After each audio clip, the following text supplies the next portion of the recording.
Buenos días.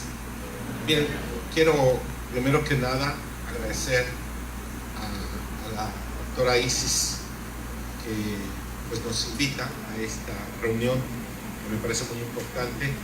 Quiero agradecer la presencia también de las autoridades, del director de la Comisión de Búsqueda de aquí del Estado de Tabasco, y vamos a hablar de un tema que me parece muy importante. Hace algunos años publicamos un libro con respecto a la desaparición forzada, es este, ¿sí? Es por editorial Porrúa, y bueno, pues se han hecho varios cambios desde esa época. Mi exposición tendrá pues dos partes. Una primera parte que tiene que ver con cómo debe de protegerse los derechos de las personas y sus familiares que han sido objeto de desaparición forzada, y aquí haremos referencia tanto a tratados, convenciones, leyes, y pues mucho de lo que dicen las normas que se han aceptado por parte del gobierno mexicano. Y por otra parte, qué es lo que se ha hecho, cómo se protegen en la realidad los derechos de las víctimas objeto de la desaparición forzada. Si pasamos a la próxima imagen, ahí vemos que la demanda ha sido muy grande. Lamentablemente 40,000 personas a la fecha pues no han sido localizadas. Sus familiares las buscan y es un número muy grande, es una herida muy grande que tiene pues el país, los motivos muy diversos, y entonces las Naciones Unidas a través de distintos organismos han presionado desde hace varios años, algunas veces negados por las autoridades, como el decir que no correspondía la desaparición forzada a la violación al derecho a la vida, hasta que la Corte Interamericana de Derechos Humanos resolvió que eran tantos los desaparecidos que no se localizaban, que entonces se consideraba como violaciones al derecho a la vida y no como privación de la libertad. Y luego los estados de la República en México, es decir, en ese caso lo negaban, decían que no era violación al derecho a la vida. Las autoridades mexicanas, específicamente el gobierno de Fox, sus abogados, tristemente representantes en la Secretaría de Relaciones Exteriores, negaban a través de esto, diciendo que no era violación del derecho a la vida. Posteriormente era tanto el desorden porque los estados de la República, cada quien legislaba con distintos elementos, que era lo que se consideraba como la violación al derecho a la vida con respecto a la desaparición forzada. Y en ese contexto lo que veíamos es que en algunos decía que el sujeto activo, que era la autoridad, debería ser una persona encargada de la administración, de la Procuración de Justicia. Y bueno, si no era persona encargada de la Procuración de Justicia, pues entonces no se consideraba desaparición forzada.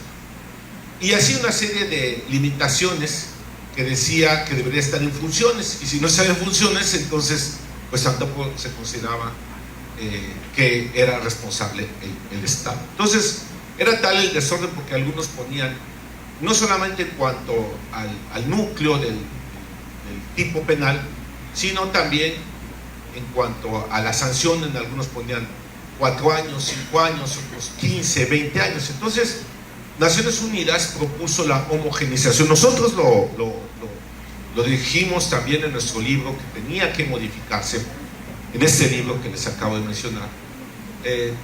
Tanto fue el caso que en la exposición de motivos a este artículo 73 cita la reforma constitucional, el concepto que doy sobre desaparición forzada, pues me pareció muy importante porque es en base a los tratados y convenios internacionales que México ha firmado. Y entonces, ¿qué dice ese artículo? Dice, para poner orden, dice, bueno, pues el Congreso de la Unión tendrá que expedir leyes generales respecto a los elementos para determinar cuándo es desaparición forzada y respecto de las sanciones, ¿sí?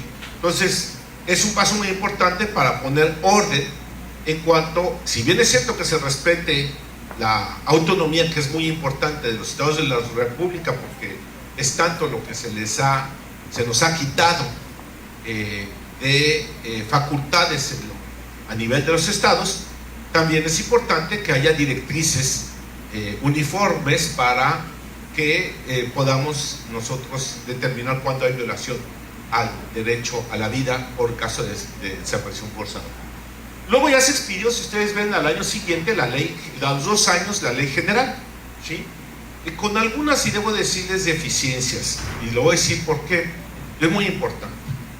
Se considera como también violación de derechos humanos cuando interviene la delincuencia organizada, pero entendamos que el sujeto activo siempre es el Estado. No puede eludir responsabilidad del Estado, porque recordemos, el Estado es el encargado de la seguridad de las personas, tiene nombre y apellido, son el presidente de la República y los gobernadores, los encargados según las constituciones de la seguridad pública. ¿Qué dice el artículo 1 de la Constitución? Que el Estado va a garantizar los derechos humanos, ¿sí? Entonces va a dar, además que va a garantizarlos, va a ser efectivos. Miren ustedes, yo con agrado escucho la exposición del señor licenciado Saúl Tabasco, lo cual creo que se han dado pasos muy importantes. Creo que un paso muy importante es que ya se expidió la ley, que ya se creó el organismo, que ya tiene estructura. Me parece muy importante que son hombres honorables, ejemplares por sus funciones que realizan. Pero ¿qué necesitamos? Que los recursos sean eficaces, que cuántos han localizado. Recordemos, Tabasco tiene, según la prensa, cementerios clandestinos. Los sacó la prensa, los forzaron porque el Instituto de Acceso a la Información los obligó para que lo publicara, y salió, se dijo cuántos hay. Entonces es un número muy grande. Yo, la verdad, me da mucho gusto que personas tan honorables como el licenciado que ahora encabeza este grupo de búsqueda es una persona reconocida a nivel estatal, y creo que nos mostró ahorita mucho de lo que se está haciendo, que la verdad es loable con todo su equipo, pero lamentablemente falta mucho más, falta mucho. Estamos desesperados, y eso que no tenemos a alguien, gracias a Dios, que nos han desaparecido algo, pero en realidad es un número muy grande de desaparecidos, y necesitamos, como dice, los criterios de interpretación de la Corte Interamericana de Justicia. Necesitamos justicia efectiva. ¿Cuántos han localizado? Porque ahí vemos que se expide otra ley de ausencia muy necesaria, ¿sí? Los protocolos, ya escuchamos que se están uniformando, muy útiles, ¿sí? También las fiscalías, la ley en materia de desaparición forzada cometida por particulares y búsqueda de personas, los lineamientos. Y pasamos a la próxima página, por favor. Bueno, aquí tenemos algunos instrumentos internacionales. Cada uno de estos tiene un organismo de verificación de cumplimiento de ellos. El primero, que se llama la Declaración de Protección de todas las personas contra la desaparición forzada, tiene su grupo de trabajo, y ese grupo de trabajo ha estado haciendo revisiones constantemente a México, que en realidad le proponen a México venir, y México acepta. Esto es muy importante. Estos dictan informes en donde hacen recomendaciones. Todos estos organismos de modificaciones legales, protocolos, reglas para las búsquedas, perfil de las personas que lo van a realizar, registros, que hay muchos, ¿sí? Muy necesarios, muy útiles, han salido de todos estos organismos que vemos: la Convención Interamericana, la Convención Internacional para la Protección de todas las personas. Cada uno tiene un comité, vigila y hace recomendaciones desde hace muchísimos años. Bueno, es importante que les resalte que estos solicitan al gobierno mexicano acudir, ¿sí? Algunos pueden recibir quejas, como la Convención Internacional para la Protección de todas las personas. pero México no lo ha aceptado en ese caso, ¿sí? Entonces, para que puedan recibir quejas directamente. Bueno, independientemente que no acepta, hay razones, la verdad, que México por lo cual no lo ha aceptado, que también son comprensivos.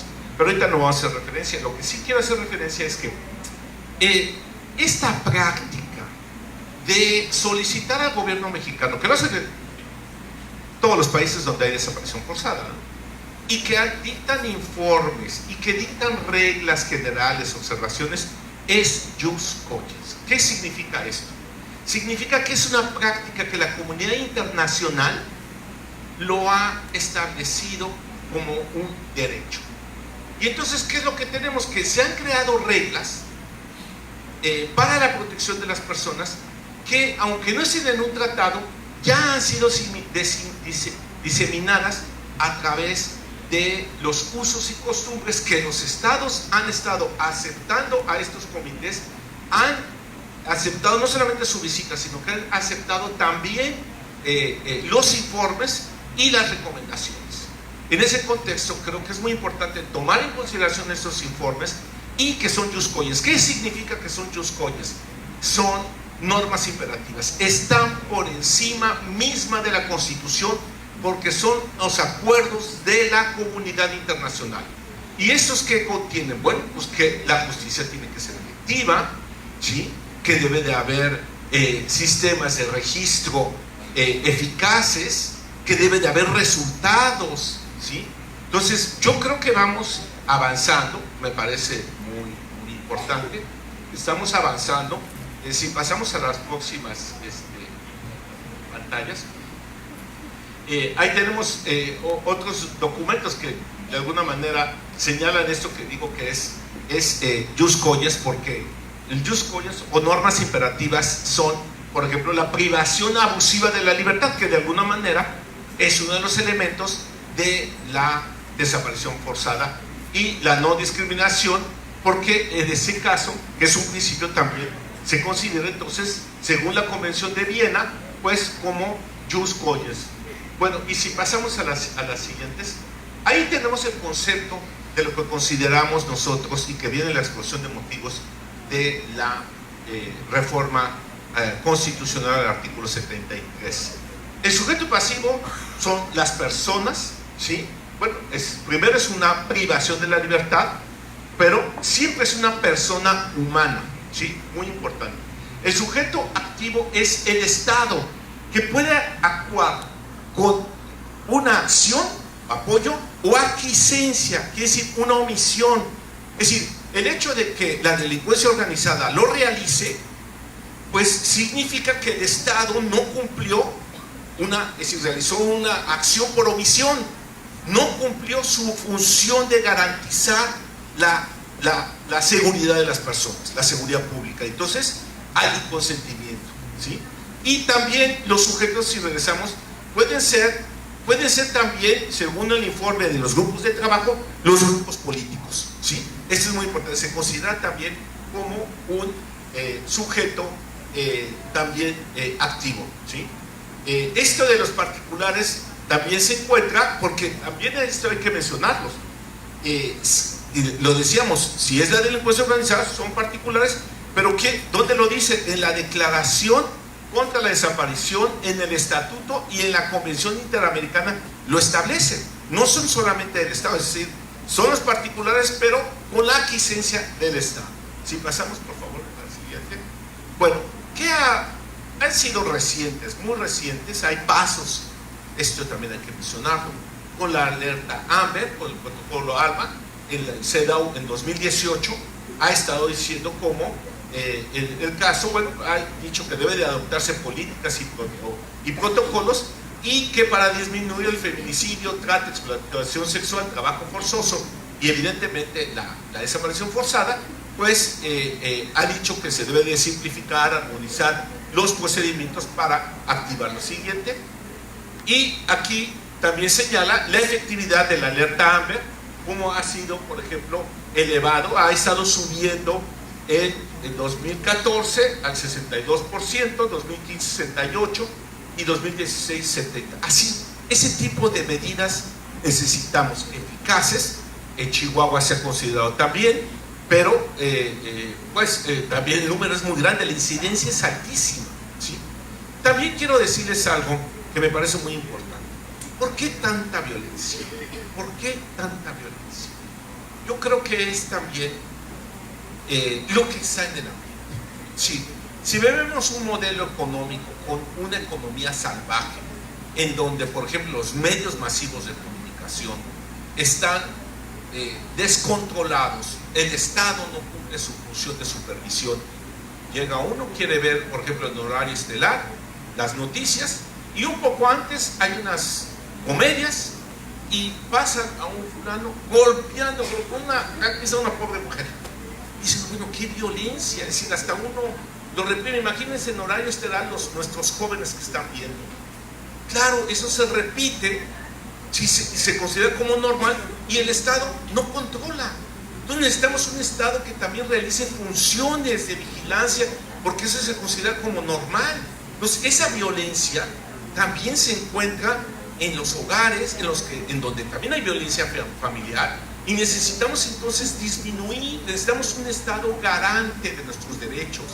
Yo creo que eso también es muy importante, porque uno se demanda tanta violencia, ¿por qué estamos sufriendo en esta época con los migrantes? Que también hay un número muy elevado de desaparecidos migrantes, que por eso vinieron en caravanas, y recordemos, son aproximadamente 25,000 de octubre del año pasado a abril de este año, ¿sí? 25,000 en caravana. ¿Cuál fue la razón? Pues para protegerse de la delincuencia organizada. Cuando venían en grupo era más difícil que los hicieran, ¿no? Ahora, no lo debemos de negar. La Comisión Nacional de Derechos Humanos ha documentado muchas recomendaciones en donde están vinculados autoridades en el caso de violación de los migrantes, dentro de ellos un número grande de desaparecidos.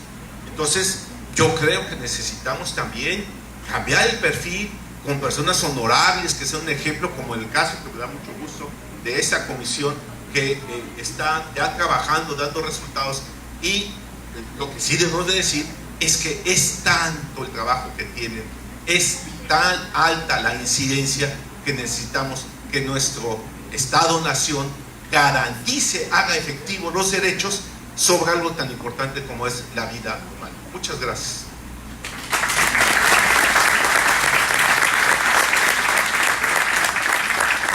Muchas gracias, doctor Alfredo Islas Colín, por su intervención en este conversatorio. Para dar seguimiento con él, le